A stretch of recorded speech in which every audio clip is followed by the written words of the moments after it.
Hey folks, this is Game Master Mike, and I am going to do a video of games that I gave a second chance and how I've fallen in love with it. Now, there's a lot of games that I played, especially I'm going to the video rental store and renting some games, play the first minute or hour of it and saying, this game is boring, it sucks, I don't want to play it anymore, I gave up on this game, I might end up selling it. This game is really bad, but the second time I've played it, I have instantly fallen in love with it. I've been collecting for these games, and it had inspired me in a lot of things because I really do enjoy playing these games now. But back then when I was a kid, I was like, oh man, this is terrible. I'm not going to play this game anymore. But I've picked out some of the games that's in my collection. Some of you are going to be surprised of what I'm going to show you. But here are the games that I've picked out in my collection, which I gave a second chance. Starting off with Star Fox 64. Now, I remember playing this game on a demo station at Electronics Boutique, and I was like, okay, maybe I should rent it because it's a space shooter with Fox McCloud and some other characters, animal characters like Falco, Slippy Toad, and Peppy Hare. And so I've rented it at the video rental store, and I was like, nah.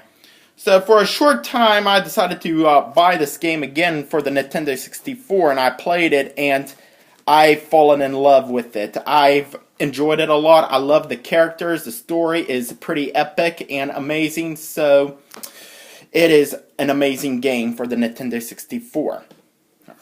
Next is The Legend of Zelda The Wind Waker. You know, I thought for sure this game is going to be another Ocarina of Time-like game, but when I played it, the graphics was like cartoony, and I wasn't inspired of it back then, but now when I played it the second time, I was in love with it. I love the story and everything. I love when you're on a boat, you're sailing to other islands, which I really do enjoy. I like finding treasures on islands. There's also quests and everything here.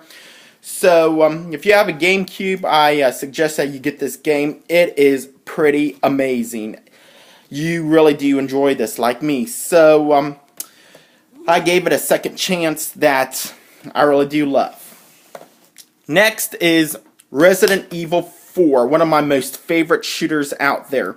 Now, I got this for Christmas of 2009 for the Wii, and I played the first few minutes of it, and for sure I thought it was, it's like another GoldenEye clone, but I've quit playing this game for quite some time, and I decided to pop it in my Wii and play it again, and I've was inspired of it. I love the story. I love everything about this game. I'm in love with it. I love the characters, Leon. I love the story of how you explore a scary castle. I really do enjoy it. It is pretty amazing and epic. So there's a lot to tell you about why I love this game, and it's my most favorite shooter of all time. Because, games like GoldenEye, I'll betcha, got inspired with the Resident Evil 4 and other Resident Evil games, which I really do like. Another thing which is most recent, it's for the Wii U, and that is Bayonetta. When I first played this game, I played the first Bayonetta for the Wii U. I know this has been released for the Xbox 360 and PS3. When I played it the first time, I couldn't get past the tutorial, so I pretty much stopped for a while. But when I played it again, I've now understand the tutorial of how to play this game, and I was in love with it. It is exactly like Castlevania. You're playing as Bayonetta. You're stopping time, going through time. You're basically doing everything about this game, and it is pretty epic and amazing. Here's my Bayonetta amiibo, which the design and artwork looks pretty awesome, by the way. So, if you have a Wii U, I know it's they're porting this game for the Switch. I highly recommend getting this game because you'll get blown away with the graphics and story, by the way. So we're going to put Bayonetta, by the way. For the PlayStation 2, of course, Okami.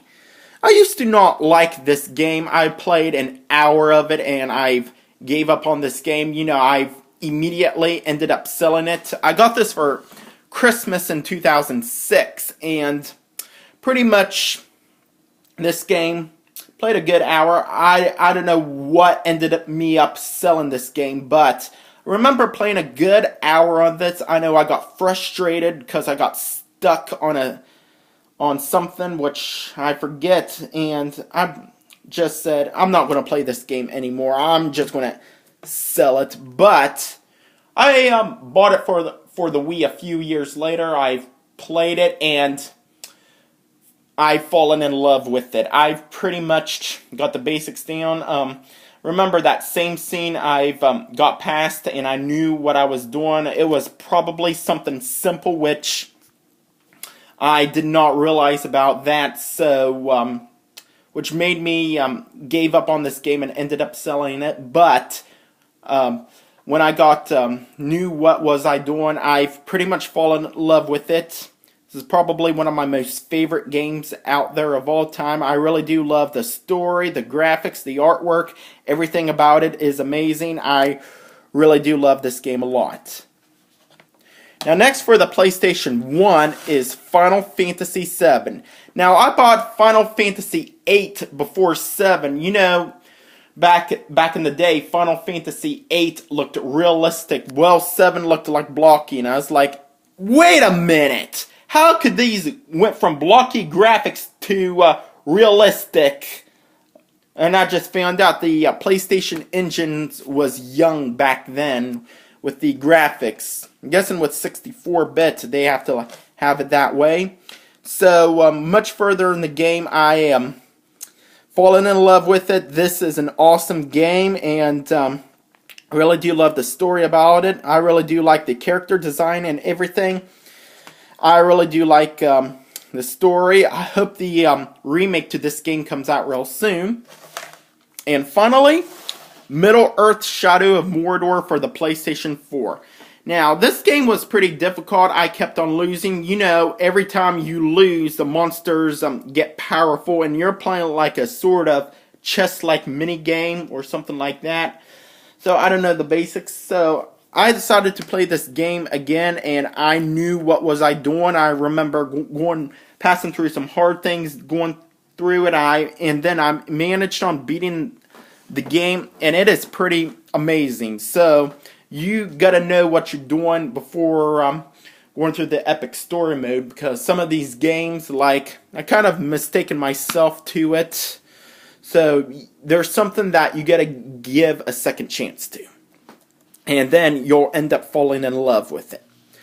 Well, folks, there you go. There is my games that I gave a second chance, and now I am in love with all these games. I've been collecting for it. I've been looking up some artwork, which is pretty amazing and epic. So, I love these games, pretty much. Well, folks, there you go. Until next time, thanks for watching.